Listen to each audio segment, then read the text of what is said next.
dua hal ini. Pertama, ada satu ibu datang ke saya bilang, Pak Pendeta, saya bikin bagaimana supaya saya bisa memaafkan dan mengampuni saya punya suami. Bertahun-tahun saya coba, saya berdoa tapi tidak bisa maafkan dia. Saya bilang, ibu, bagaimana bisa memaafkan? Kalau yang ibu isi dalam ibu pemikiran semua, itulah semua yang jahat tentang suamimu. Bagaimana bisa memaafkan? Kalau yang kita ingat-ingat yang itu hari dia pun selingkuh, itu hari dia kita ingat dia pun judi, ingat dia pun bagaimana bisa maafkan coba kalau yang kita isi itu? Kita yang tidak pernah memberi sebuah kesempatan di mana kita isi hidup ini dengan baik. Suami dong jangan senang dulu. Sebentar bilang, lu sudah dengar tadi, Mak.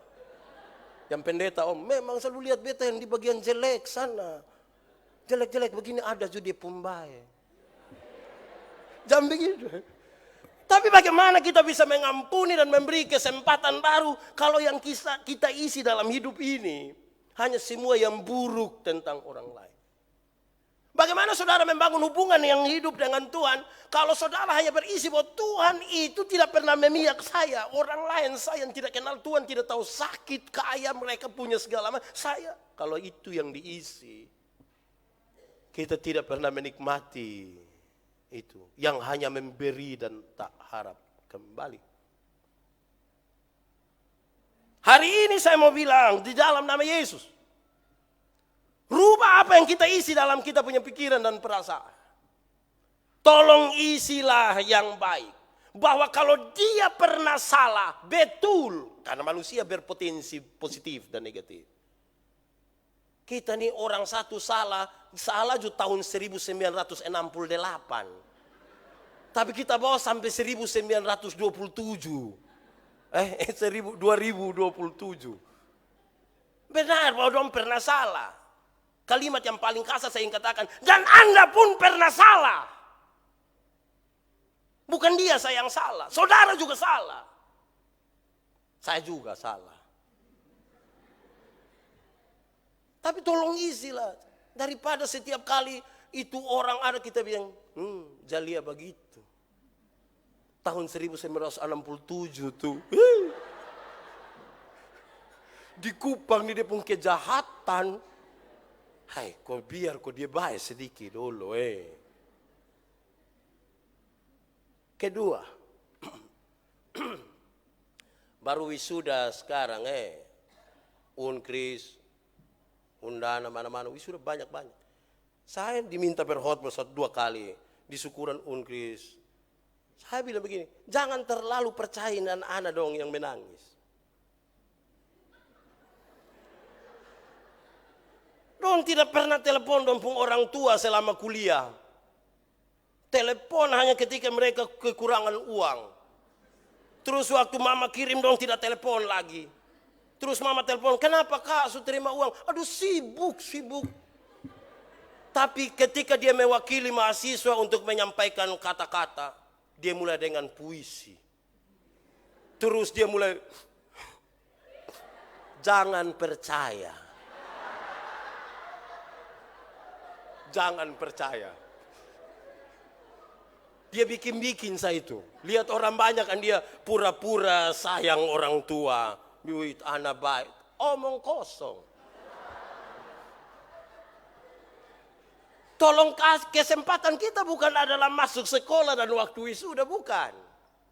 Sepanjang yang mereka masih ada itu. Tolong pakai itu kesempatan. Tolong pakai. Sepanjang kita menyanyi, saya bayangkan tadi waktu kaum ibu menyanyi, saya bayangkan kayak apa yang kita isi dan waktu kita begitu penting. Dan sampai dia sumati baru kita bilang, saya ingat itu hari, di hari terakhir kita ketemu tuh dong menyanyi itu lagu. Kita sedih. Dan begitu. Setiap waktu tuh kesempatan.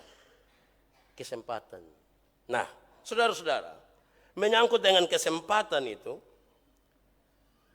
ada 2. 1, kesempatan dengan Tuhan. Kesempatan dan Tuhan tuh, Tuhan kasih. Selalu ada. Tapi saudara menanggapi dia seperti apa? Acuh tak acuh kah? Biasa-biasa saja kah? Atau justru saudara cenderung tidak? Saya berkhotbah di beberapa penjara.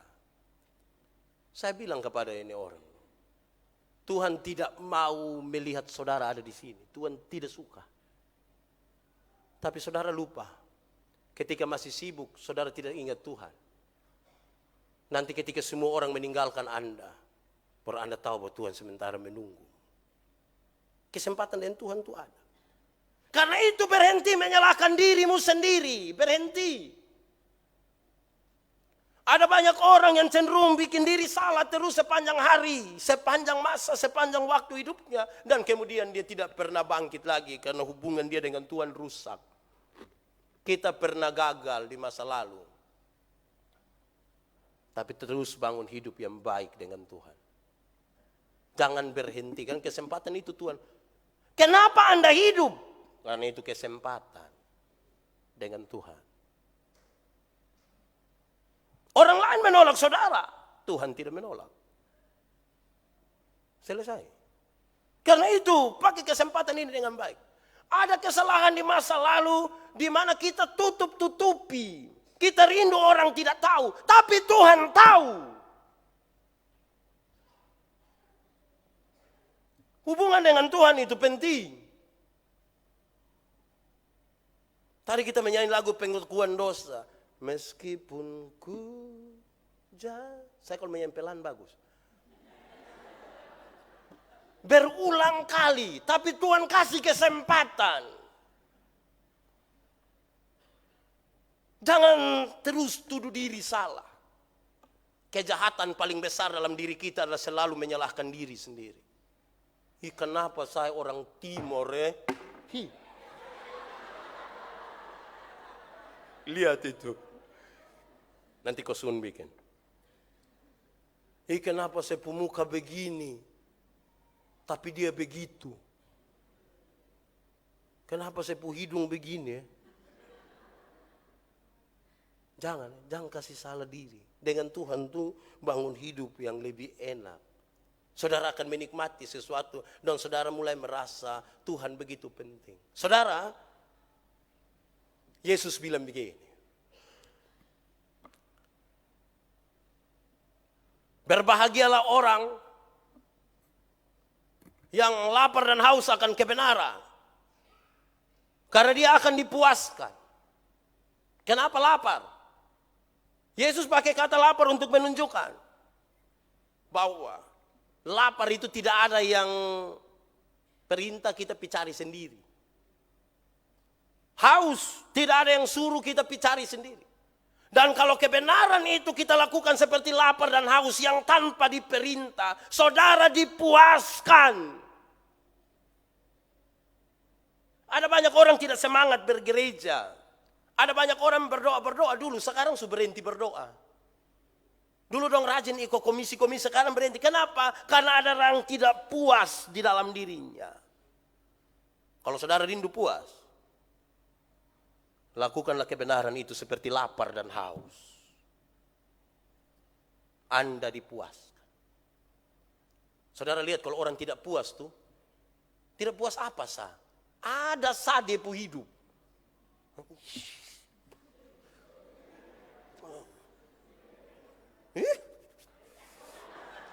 Pokoknya kalau tidak puas tuh ada sah.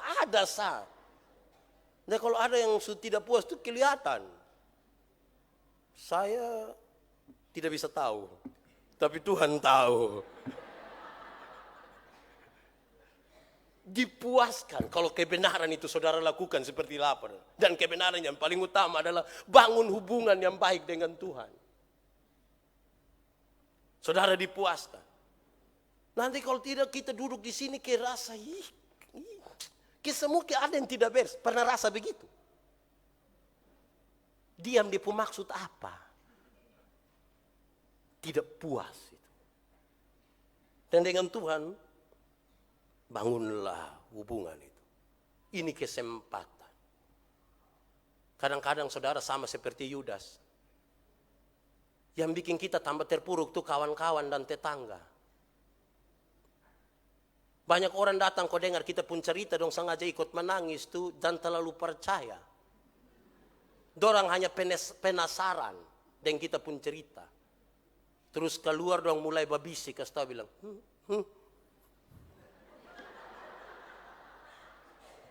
Dong penasaran, bukan dong berempati. Penasaran saya, dong kepingin. Pernah merasa begitu kok? Bahkan oleh orang-orang yang sebenarnya kita tahu bahwa kok kenapa harus lu? Sebenarnya beta tuh seni apa-apa tapi lu. Coba kalau orang lain. Tapi ini kita dua. Seperti kakak adik. Makan satu piring. Waktu retret.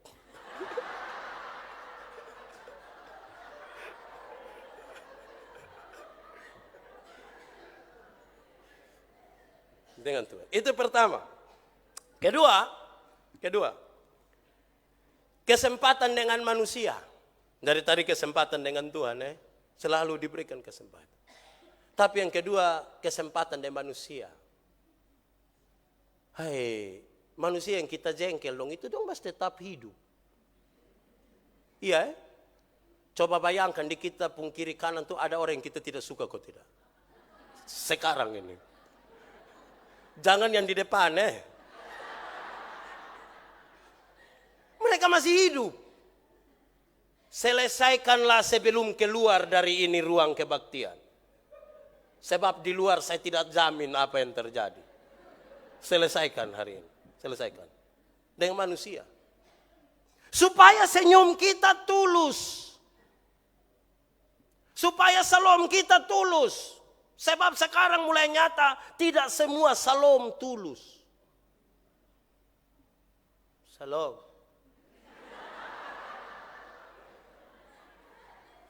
Selesaikan. Mau simpan sampai kapan coba? Mau simpan sampai kapan? Kasihan orang sumati juga kita bilang, biar dia mati, biar. Hai, kok apa yang terlalu? Kalau pendeta Yandi benci sama pendeta Antoneta. Itu kan tidak mungkin. Tapi dimungkinkan saja ya. Kalau pendeta Yandi benci pendeta Antoneta, yang rugi siapa? Yang rugi siapa? Pendeta Yandi rugi. Kenapa? Setiap kali lihat ibu pemuka sepuh hati yang tidak enak. Setiap kali orang bicara tentang ibu sepuh hati tidak enak.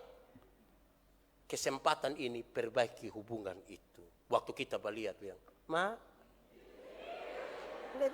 lebih.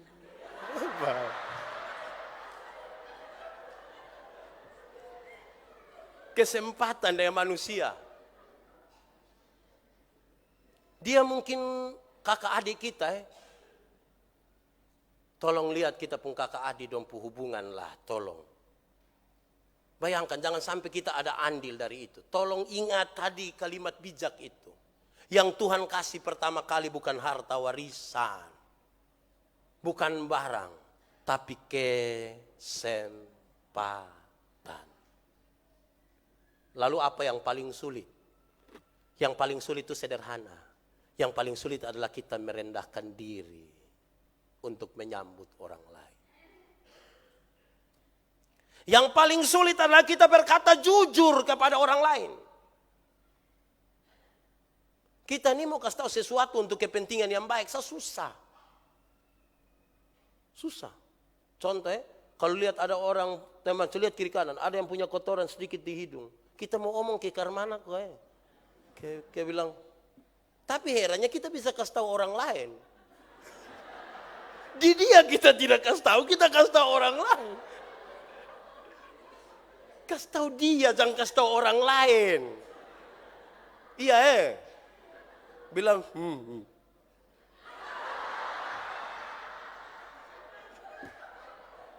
kasih tahu dia, jangan kasih tahu orang lain.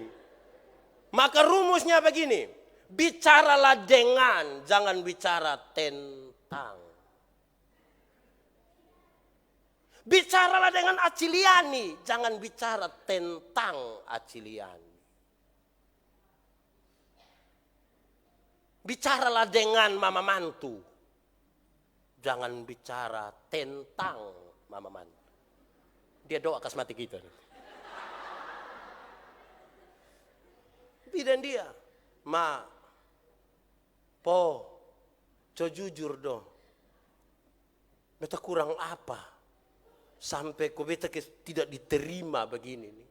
Po bilang, lu kurang ajar, sah.